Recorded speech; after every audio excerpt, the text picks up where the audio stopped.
So on the 6th of May, Nicole, you basically posed a question on Facebook where you basically said, for those of you who started your own thing and struggle to just get started, what's your best advice? Now, that got me wondering, because you are, a massive radio personality, and it sort of got me thinking, like, why would Nicole post such a thing? Is she starting something? So what basically, was behind that post? Yeah, sure. Thanks for having me on, guys. It's really awesome to have interesting conversations with other sort of like-minded and interested people. Quite refreshing, actually. So I work quite a bit in the social and digital space during the week. So I think people know me from radio, but I'm a very interested person in new different things. So on the weekend, I have the weekend breakfast show on 5, and then Monday to Friday, I want to say it was my side hustle, but it's now like my main hustle, is doing social media and digital consulting and management for various small businesses and individuals that aren't really great with their own social media or digital presence. Like, that's not their main thing. Their business is doing this, but they understand that they need to have a presence on social media, just because that's what the landscape is. And it's been interesting to see a lot of people, especially now during lockdown and COVID and everything, changing and deciding actually they're going to leave their day job and they're going to do this startup thing. I myself have considered starting something up, not necessarily a product that I'm going to sell, but just getting something started. It's sort of linked to radio, and I don't really want to go into too much detail, but if you guys really want, I can tell you what I think my idea is. But just to kind of gauge where people are at with starting your own thing. Because for me, as a human being who's only ever done one thing, the fear of failure is so huge. I don't like the idea of failure, so I'd rather just not try. And I wanted to get some advice from people who have taken the plunge and who have done the things and are making it happen. And just get some of their learnings. I'm really curious. Are you maybe ready to share some of the things about that new venture? Yeah, look, I'm happy to. I'm happy to. So it's not necessarily like a super big secret, but I just don't want to be one of those people that's all talk and no action. So for the longest time, I've so some backstory. I was the program manager at Wits. They have their own campus radio station. So I was a program manager there, and I really enjoyed developing talent and just sort of training the presenters and the producers and the newsreaders and sports presenters and talk show hosts and helping them with, being ready for radio. And I did that for about 2 years and a few months. And then I got offered something else at 5FM, which was actually to help with the digital and social media. So I did that for a while. And then, when was it? Not last year. 2020 is a blur. Not last year. It was 2019. I was lecturing radio second year. And then I got let go in April last year because of the panini. And they were like, sorry, we're going to be doing online courses. And instead of needing 3 lecturers across the 3 different campuses in the country, we're just going to have one, and you're not the one.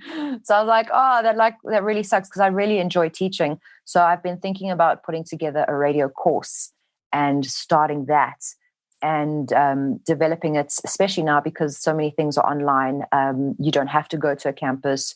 You won't need to attend classes. It can literally be like modules online, and once you complete it, you'll have like an assignment to put in, which is obviously audio related, which I can listen to and then grade. And then at the end of it, you hopefully have the skills and the knowledge to be able to put together a podcast, put together a radio show, do a pitch for a show at a radio station and something like that. So that was kind of the idea, but it's an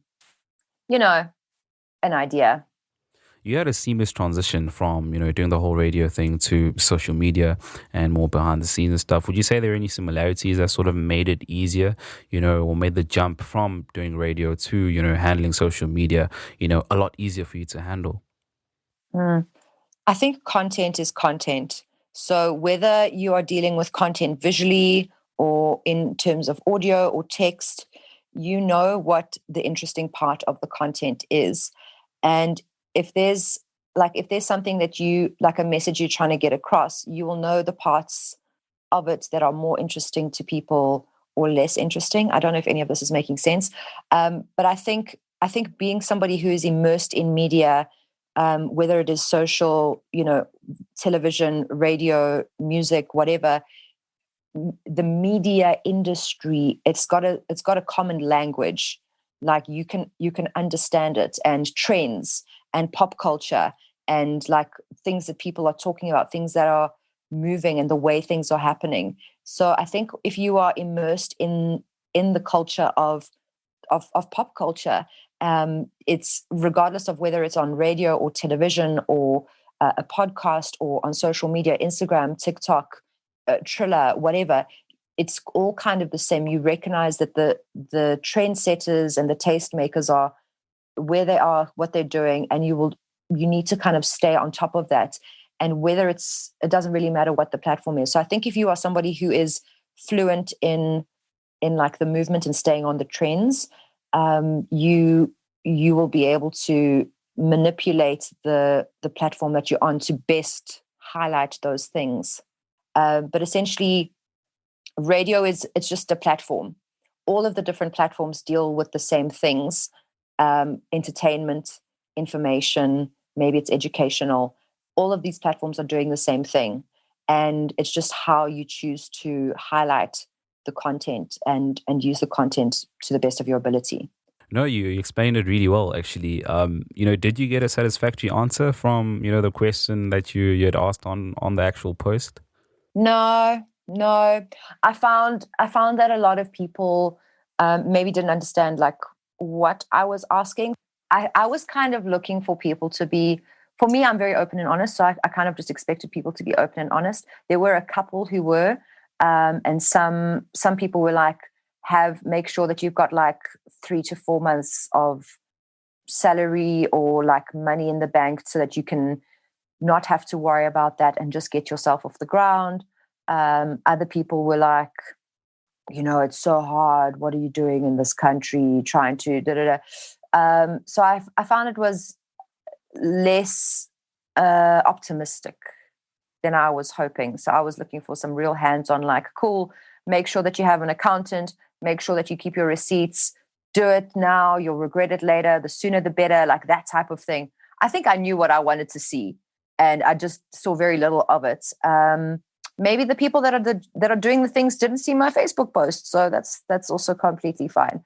But I think maybe Facebook probably wasn't the best place to ask, and maybe I don't have the audience either. Like maybe they're on different platforms, or not my followers, or not the friends that I have on Facebook who were replying to that particular ask. But I know a lot of people in the startup space, regardless of whether they're entrepreneurs or act like online business or something like that, who have done it, and they've really struggled, and some have fallen out, and some have had to close their stores, and others have changed and diversified and are absolutely cruising.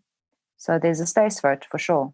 You said you came to that answer yourself just by looking at what was lacking in the answers you were getting. Was that one of the things that made you start looking at the educational venture that you wanted, or were you already in the process? I've been in the process, Meagan, for like, oh my gosh, it's probably been 7 years that I've had this idea. What's made it different though now is that when I was originally thinking about this this radio course thing, is that it was before COVID, and I was trying to find a classroom. I was trying to find a space that would be accessible to as many students as possible. And I was trying to think of the hours that they could come. So it would have to be after normal school hours or work hours.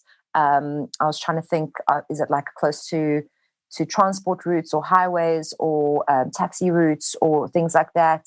I was trying to find a space that had tea, coffee, a whiteboard, good security, good lighting, a generator.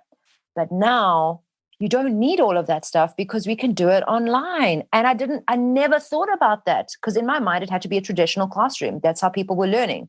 No one was doing courses online like we're doing now, like even normal class.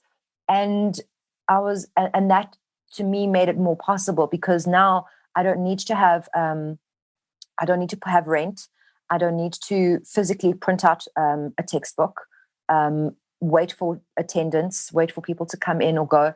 If you want to start a week later, you'll just start a week later. I'll give you access to the material a week later. The only thing, obviously, with this being a radio course that I have in mind, guys, you better not steal my idea. Hey, now I feel stupid. But the only thing with the radio course is that you need to practice. And therefore, you need to have access to a microphone and a recording device, and hopefully even a studio. And that's the thing where I think I would maybe have, or probably have, an advantage, because I've got a network of people that I've met over the years at various radio stations, community, campus, corporate, you name it, PBS, commercial, that have studios. So if I can come up with an arrangement where my students can do their demo and record it in a proper studio, a radio studio, and have that on-air experience in an actual studio, maybe not on-air, but just a proper studio experience, and have a number of hours there, then I'll feel like I've done a good job. And I think I can do that. I feel like there would still be some value in creating a brick and mortar infrastructure in terms of a country like ours where we have issues with data access. And you, especially if you want to create quality content that might be data intensive. Mm-hmm. So you would still have value in terms of providing a relief center that maybe gives students access to the professional equipment that would prepare them better for fieldwork in their actual environment. So I think, yes, I want to say yes, but I can access far more people if it's not a specific time, a specific day, a specific place. And if you just have to get through 2 hours within a week, and then the next week, you know what I mean, within your own time, I think it opens up a lot. But I absolutely agree. There needs to be like that studio experience, or the broadcasting experience within a studio. Unless, of course, you are just wanting to do a podcast like what you guys do.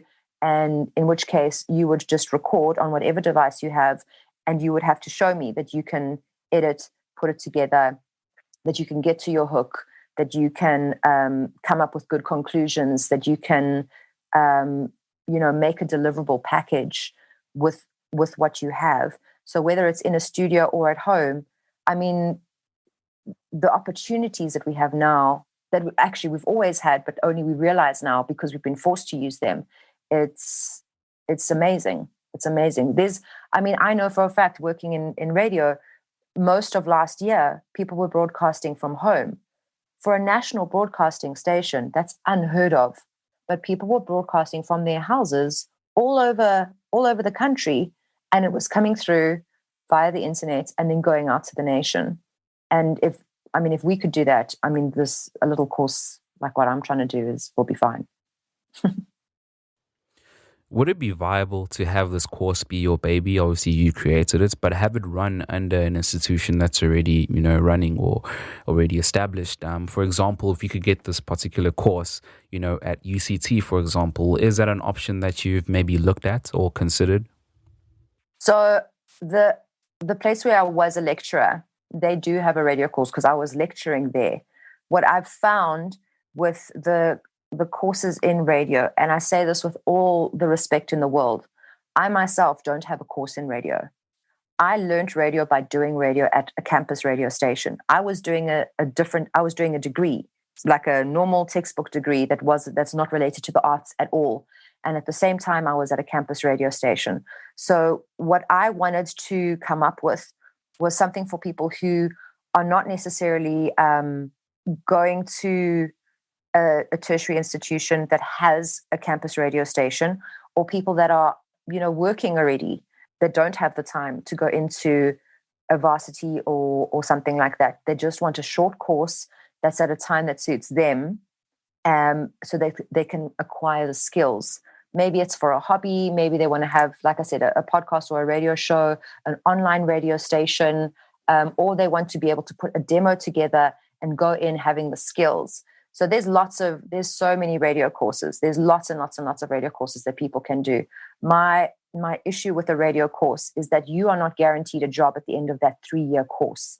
So I wanted to give you something, or give people something short, from somebody who is in radio, just the skills. It's not going to be all the theory. I'm not going to tell you about ICASA. I'm not going to tell you about the BCCSA. You don't need to know about NABSA. You don't need to know about like needle rights. If you want to go on air and you want to make good content and be a good presenter, how do you construct a show? How do you produce it? What sort of team dynamics do you need to have?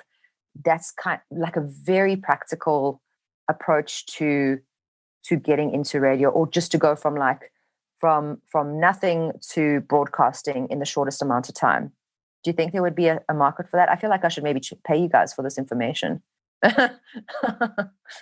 100%, Nicole. Like, I think even with myself and Meags right now, it's a very good opportunity for us to learn, especially from someone who's been doing this for many years and has a lot of experience under her belt. So I think you'd be surprised at how many people would actually sign up. As far as I'm concerned, sign me up, fam.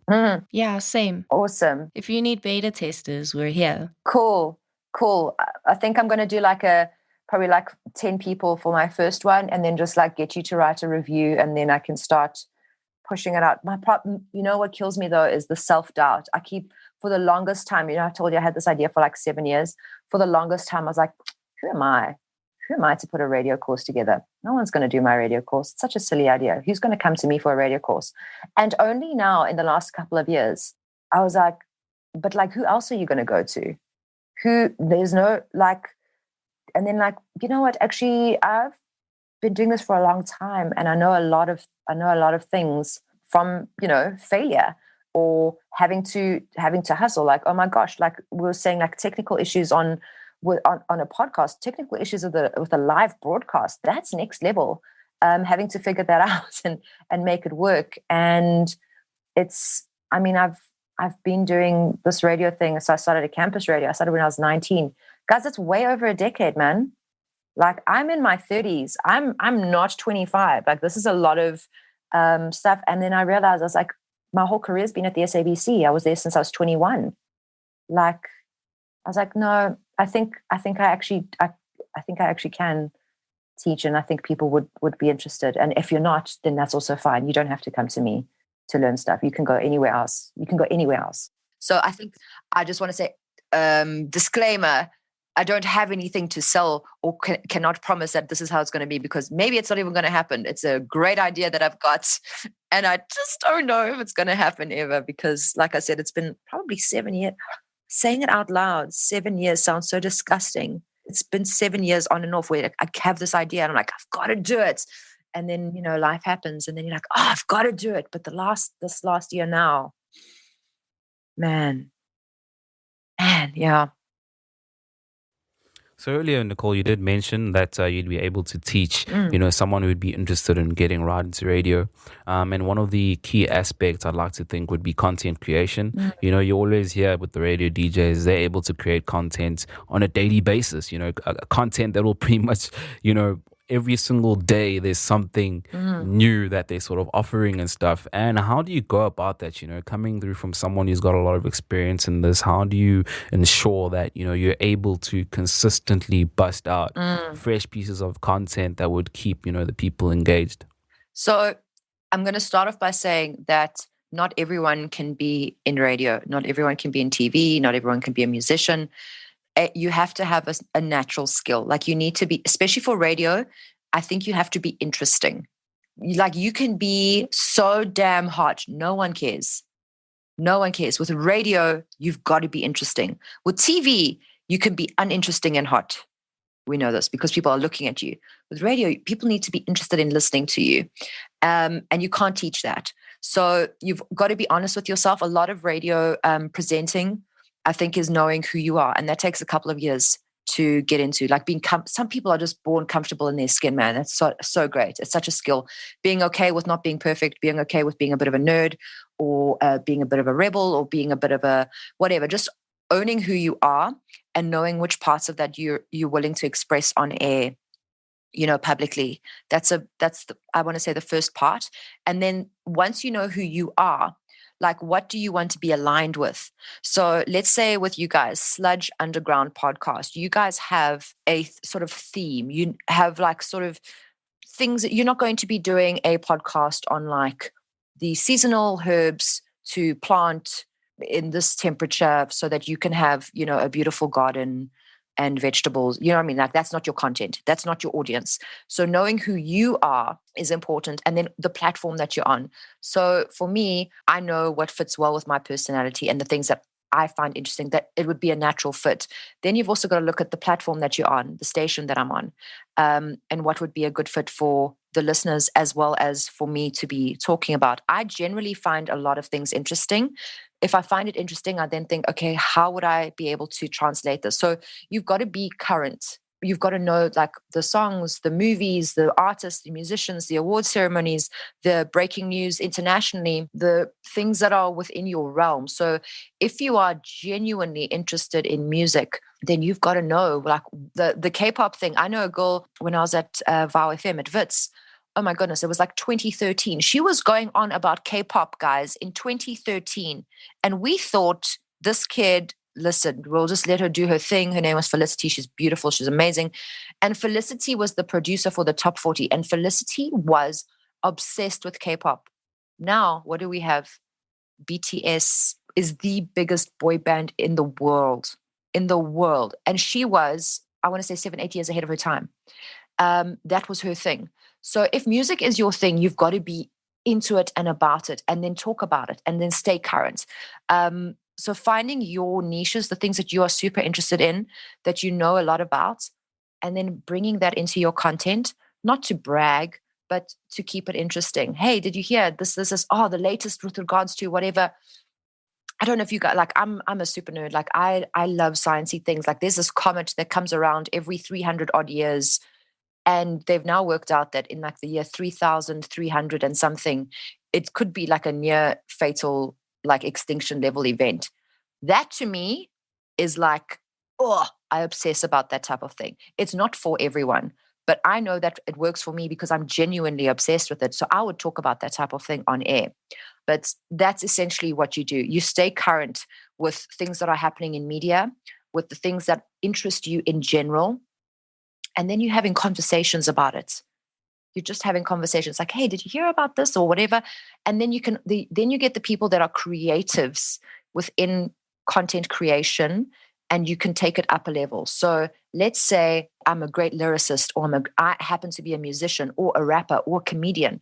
I can put a skit together. I can put a spoof together. I can put a little mock song together using the lyrics that I've created about this comet that's now going to potentially be hitting Earth in the year 3,300. Are we going to stress about it? No, because we're not going to be here. But maybe we should have a plan. Should we start planning for this comet? Not, you know what I mean? So you can mind map it. Like, okay, so this is the content. How are we going to execute it? Especially like, let's say now we had the Olympics. Everyone going on about the Olympics. What would my angle be that would be different to somebody else? What would your angle be? What would the presenter after me, what would their angle probably be? Okay, cool. Then we're going to make sure that we do this kind of angle so that we're still staying relevant to what's happening in the world, but we are also keeping it on brand with who we are and how we would execute that thing. But now looking at radio as a profession, you know, if you're doing this sort of on a mainstream level, would you not be restricted, you know, when it comes to the content or the things that you actually talk about? I mean, if I'm interested in conspiracy theories, would I not be sort of constricted or boxed into not talking about conspiracy theories and maybe opting to talk about something that would be more or would be considered in touch, or perhaps something on the mainstream of some sort? Are there any limitations like that at all? And if there are, how are you able, or how do you work your way around those? So, I mean, you before you like jump into a radio station or obviously corporate radio, like for retail chains and stuff, it's very restrictive on the content. That's literally just like time, temperature, song, back announce, you go in, you go out. It's just about keeping it light, keeping it bright, keeping it moving. So that's not radio. It is, but it's like you're just a voice in the background. For content radio, before you commit to a station, I would say, like, you've got to be true to yourself. Like, is this a stepping stone? Am I just here for a little while to learn some skills and then go on to the next one? Or is this where I want to be for a while? If it's a place you want to be for a while, you want it to be a place that you're going to be comfortable with. Like, you can take your shoes off, take your jacket off, let it hang out, like put your bun up, relax. The content that you can do at a station, as long as it's not, it's the BCCSA rules. Like, it's not promoting anything harmful to any people. It's not sexist. It's not racist. It's not provoking violence. Conspiracy theories don't do that. Me going off about the fact that I think the lack of interest in what's happening in astrophysics is people are more interested in what's happening with the Kardashians' butts than they are about what's happening in space. And space is definitely more relevant to all of us, especially if this meteor might be hitting us in the next however many years. Like, I can say that because I believe that. The station doesn't have to, put it on a billboard. But if that's something that is I think cool and interesting, that's why you've got to have a really good idea about who your audience is. If I think the audience will find it interesting, if I genuinely think they will, and I am genuinely interested in it, then it's great. If I genuinely think that something is super interesting, but it's never going to appeal to the audience, I am going to shut up about that thing and I'm not going to talk about it because I know it's not the right place. But if I think it's going to work, or I think I could interest some of you, like, for me, astrology, horoscopes, that type of thing, it is so stupid. It is so stupid that I am obsessed with it. It is like, it shouldn't make sense because I'm a woman of science. I have a science degree, and this shishi poo stuff that's in the back of a magazine, that they're now a lady with like purple hair dye and like lots of rings is now telling you, but like she can't work out the lotto numbers, but she's now going to tell you your future. But I believe it. I don't know why, but so many people do as well. And it's fun and it's relevant and it's relatable. It's super relatable because I know that there are a lot of people who are like, oh no, girl, I can't be dating me in Aries. Aries are no good for me. I know for a fact that there are a lot of people that feel they're either super into it or super not. There was a presenter on 5 a long time ago who was incredibly polarizing. His name is Gareth Cliff. People either loved him or they loved to hate him. And like, he would go on about political things or his own personal opinions on whatever, but he knew his stuff. He was so interesting to listen to. And I knew nothing about politics at the time. And I would listen because I was like, this guy knows what's going on and he makes it interesting. And there were people who would phone in and they were angry all the time and whatever.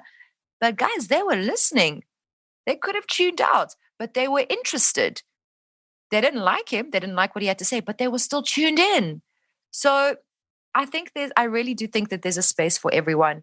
And if you don't feel like the commercial radio space is for you, then you can create your own space, or you can find another platform, if it's not radio, for the content that you have that's interesting. Maybe it's videos, maybe you're doing like, I don't know, TikToks about it, or maybe you're going to be doing blogs about it, long form writing, whatever. But I really do think that, don't think, oh, commercial radio is going to stop me from being me and what I want to talk about. If you are interested in having a show that's all about cars for whatever, you can be like, listen, I want to do a talk show for an hour. It's all about cars. Once a week, cars is what I'm going to talk about. And pitch that to the stations who you think would be interested in having you. Then that's your thing. And there is a space for it because there are stations that do that type of thing. I imagine yours might be something to do with music, because I know that you guys have like a musical background and are in a band. So maybe it'd be like helping bands out. Like, how do you come up with a song? How do you write lyrics for a song? Like, maybe you're just providing a service to a radio show. It's a feature. Like, it's songwriting 101. And this is how we're going to help you. And it's for, it's a youth radio station, or maybe it's for a more mature listenership, whatever. Like, we got to help you. You've now got the time on your hands. You want to be able to put a song together. This is how you do it. And you know what I mean? There's no limits. There's no limit. Oh, I am such an optimist. It is sickening. I love this platform too much. Maybe, yeah. I love and hate it. I love and hate it because it's broken my heart, but also I've seen such beautiful things happen at the same time. So, yeah. I'm actually really glad that you're opening up, to us about these things, because I was under the impression that radio, if you're in radio, you're very restricted in terms of what you can do and talk about. So, having you say these things and, teach us about, these things is a point of reference for me, and an opportunity for me to grow, from any misconceptions that I may have been under. So, yeah, grateful for that. It depends on the station. Nasiphi, I'll say it depends on the station. I think I've been very lucky I've never been restricted at 5 or at Radio 2000 where I was before in terms of the content. I think there's some commercial radio stations you've got, especially like Drive and Breakfast. So they've obviously the presenters have a lot of freedom, but they will maybe the time span. It's like your link is 2 minutes. Or your link is 3 minutes because we've got ads coming in now. You have an interview that's paid for there. So they're not trying to restrict you because, they're trying to control you and you're a puppet. But it's like the stuff that's bringing in the money needs to come first. That's where it gets difficult, because if we're not a talk station and we're a music station, we need to make sure we play the music, and we need to make sure that we do the sponsored things that brings in the money, because we're a commercial radio station, privately owned. So it definitely does. It does depend. And you know what, guys, starting your own radio station, it's super possible. I mean, you guys have your own podcast. You can literally talk about whatever you want and put it on air and put it out into the universe, as in the internet. And there's an audience for it. Just market it properly. People in like Belgium could be listening to you. People in Hawaii. People in, somewhere in South Korea. The internet is an amazing thing, and there's so many platforms. If you want to do it like a YouTube thing, yeah, it's absolutely fascinating. And don't speak to more people in radio, Nasiphi, just to find out the realities, but don't be put off by one radio station, because they're not all the same. I'm wondering if that type of attitude of being optimistic and being allowed a degree of creative control went into developing things like self-care sessions and Get Busy, where you were maybe on that and you were like, this is what I want to do, this is what I want to say, and you develop these brackets where... oh yeah, it wasn't a manager, yeah. Because you talk about so many things under these brackets, they act as really good umbrellas to be able to expand on different interests.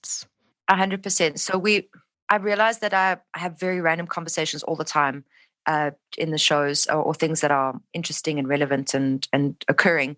But you kind of need to have what do you call, like, placeholders.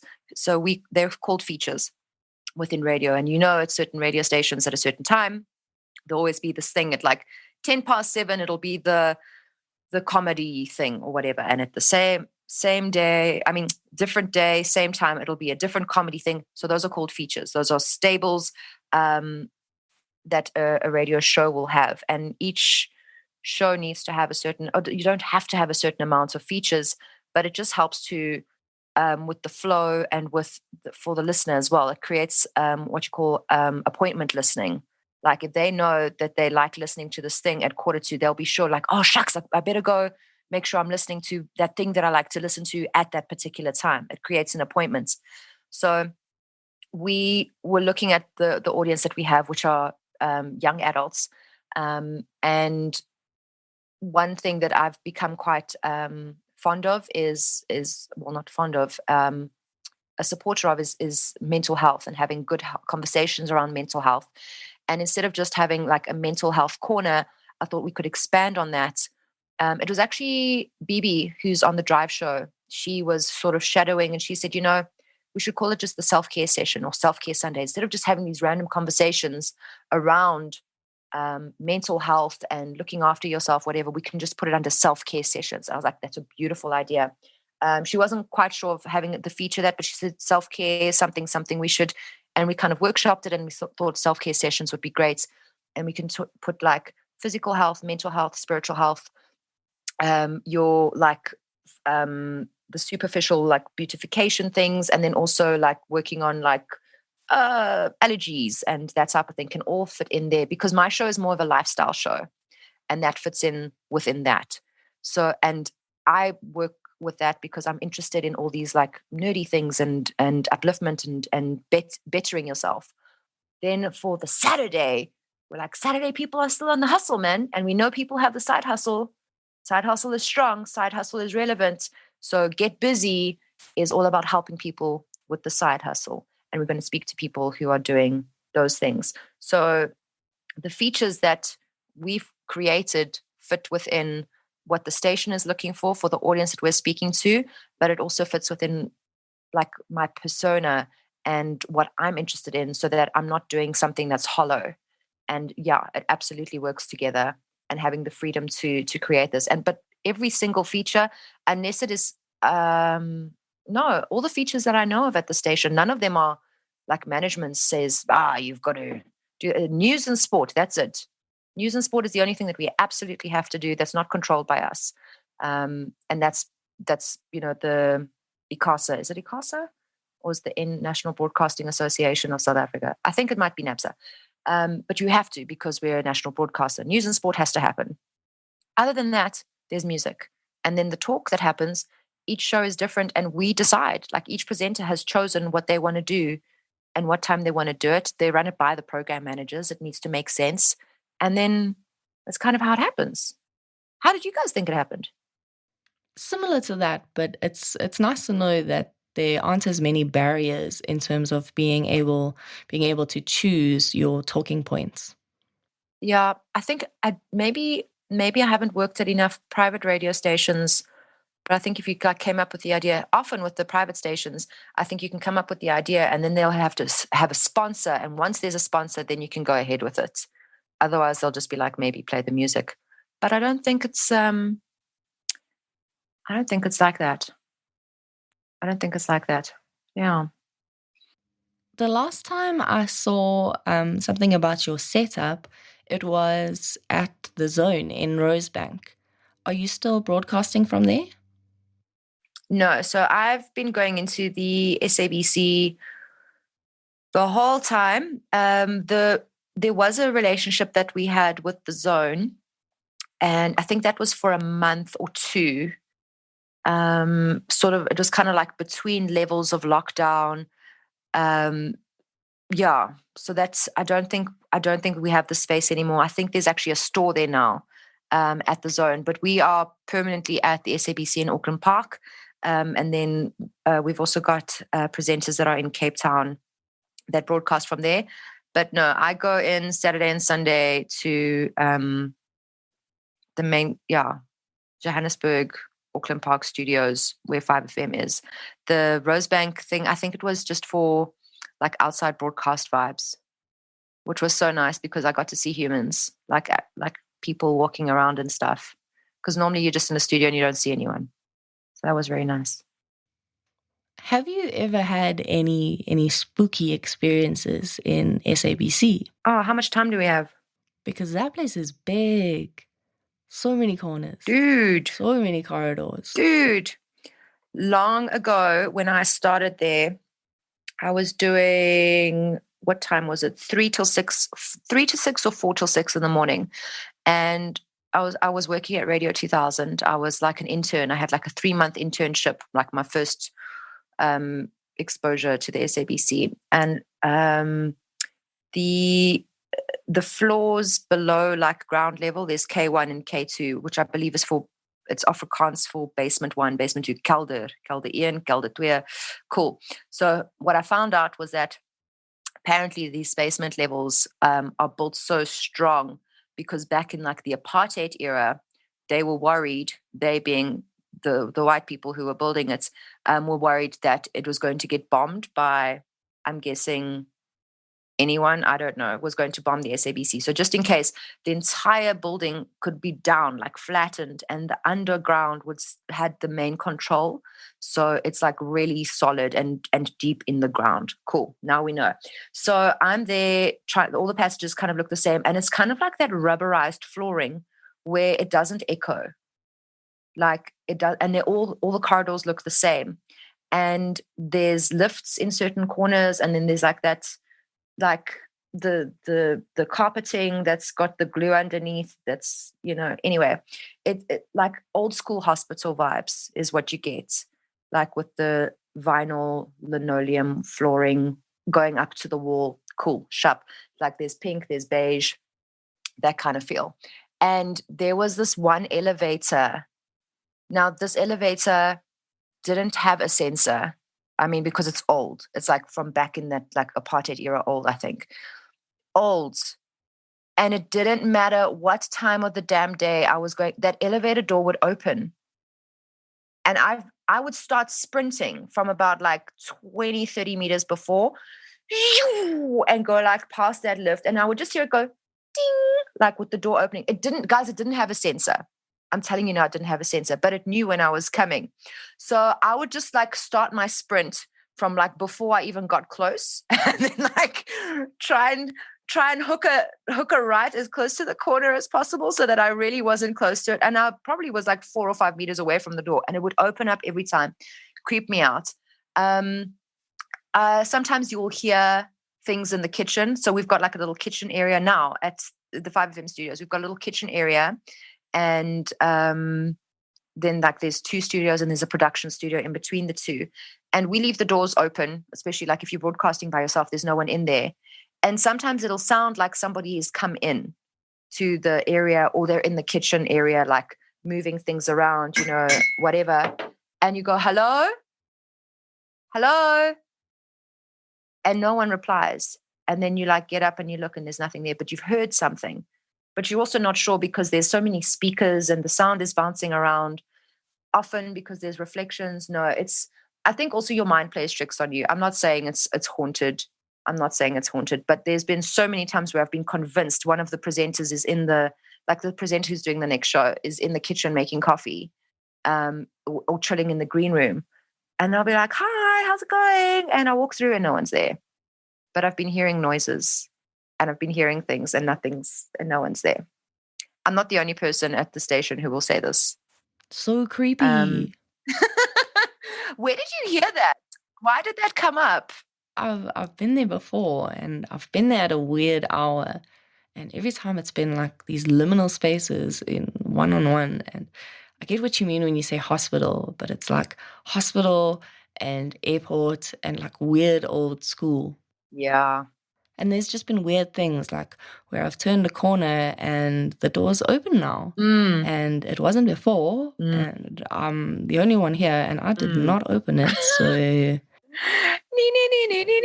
yeah. Proper. And it's a very long time until I see another human, if I can find them. Yeah.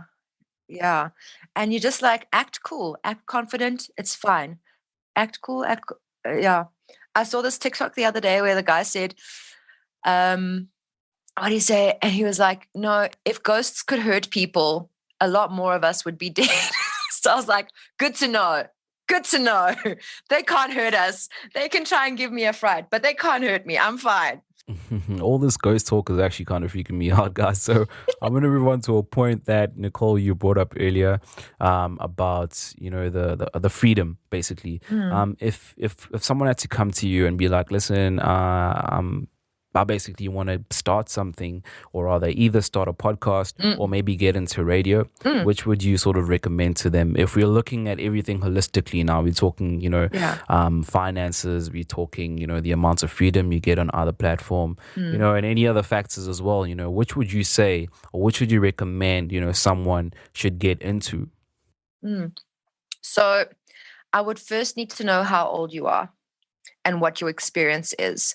So if you wanted to, for example, if you were young and you didn't have a lot of experience in anything, you weren't like a voice of authority in any particular field, or you weren't quite sure where you wanted to go, I would say get into the radio thing, learn the radio thing, and get into the commercial space, so you can see how things operate. You can work around people who are professionals, who it runs like a well-oiled machine, going from on-air, off-air, or off-air concept, execution, like being done perfectly. Just seeing that and being a part of that.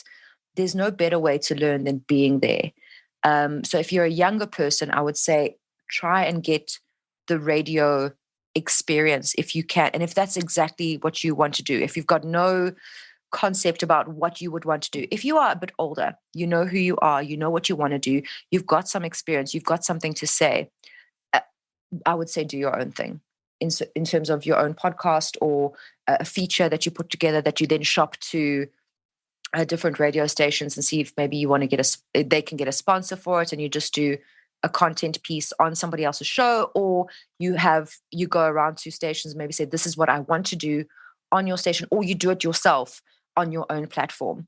And then maybe people will come to you and say like, hey, we want to give you money for this and be able to advertise on this thing. The value is that you need to decide, would somebody want to listen to me now? If I did my own thing, would someone listen to me? That's not my mom.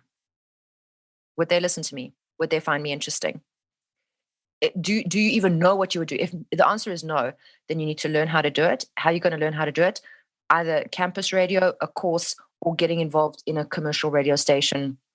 I mean, good luck with that, because that's a proper hustle. Excuse me. So if you already have, let's say you're a professional chef. You're a professional chef. People know who you are. You've got accreditation. You know what I mean? Going to a radio station isn't going to validate that more. Start your own thing. And then, I mean, maybe a station will say like, oh, listen, we want to have a cooking segment on like a Sunday afternoon, or maybe like a Wednesday night or whatever. Or you're doing your own thing and you have sponsorship on that, whether it's a YouTube channel or a podcast channel, or it's a Facebook Live or IG Live or whatever, TikTok Live, where you do it. You've already got your thing. You know who you are. You already have an audience. You're just now providing content for them, in which case I wouldn't say you need to go to a commercial radio station for anything. Maybe create your platform and then they'll come. They'll come to you. Do you think that the platform that you choose to create with and use matters in terms of suitability and being appropriate, just as much as the type of creator that you want to be? Like if it's not working on Instagram, then take it to TikTok, or is that your vibe, or is it more like stick it out until it pays off? Well, you've got to know what each platform is for. Each platform is for different things. So, for example, the clients that I have, having the same type of content across LinkedIn, Facebook, Instagram, TikTok, Twitter isn't going to work, because the audience is different on each one of those platforms. So you need to decide, where is my audience? The content that I'm providing, which audience is it for? The age group, the interest level, the access, and then build on that platform. So if it's more visual, then obviously you would want to be on the visual platforms where there's video. If it's more audio, then obviously you'd want to be on the audio platforms. I think for me, because I know that I'm doubtful of so many things, even though I don't sound like it. I sound like I really don't have my stuff together, hey, but I'm very doubtful and skeptical of myself. So I would throw you throw as much ish to the wall and you see what sticks. So I would put it on every platform, and then I would just wait to see. I'd give it a year, 6 months maybe, see which one performs the best. And then I'd be like, okay, cool. We're going to take those two away. We're going to carry on with those ones. And that's how we're going to do it.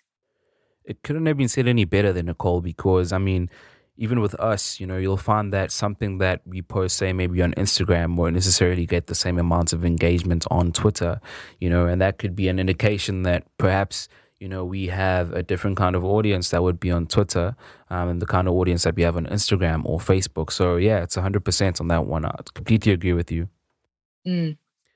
I still have so many questions, but I think it sort of indicates and sort of highlights the fact that, because there are so many questions, it probably would be a really good idea for you to get going with that course. And I doubt that I'm the only one who's got, remaining questions. I think even to someone who may be listening to this, who has a really keen interest in radio, they may even have questions. So yeah, I really think with the whole course thing, you've got a lot of people that would need their questions answered. And I don't think there has been a more telling, thing in this world, basically asking you and begging you to start that course. If it does happen, until then, you can just find me on Instagram and like ask me stuff there. I'm happy to oblige. I mean, yeah, we're all just trying to do this human thing here. And it might be the end of the world. I mean, it might be the end of the world in the next 20 years anyway. So we might as well just help each other out as much as possible. So Listen, Nicole, thank you so much for joining myself and Meagan. We learned a lot, from you. And, these are just the things that money can't buy. So we really appreciate the fact that, you took some time out and you got on the show and we sort of got to learn, from you through your experiences and such. So, yeah, we always appreciate this. Nasiphi Meags, it was really good chatting to you guys. And if there's a development with the course, I'm sure you'll see it on my socials, or I'll just hit you up and we can go for part 2. But also, if you guys want to have a chat with me in future just about stuff that you're doing, hit a girl up. I'm happy to chat. Thank you so much for that, Nicole. We really appreciate it. To close off, social media handles, where do people get in touch with you online?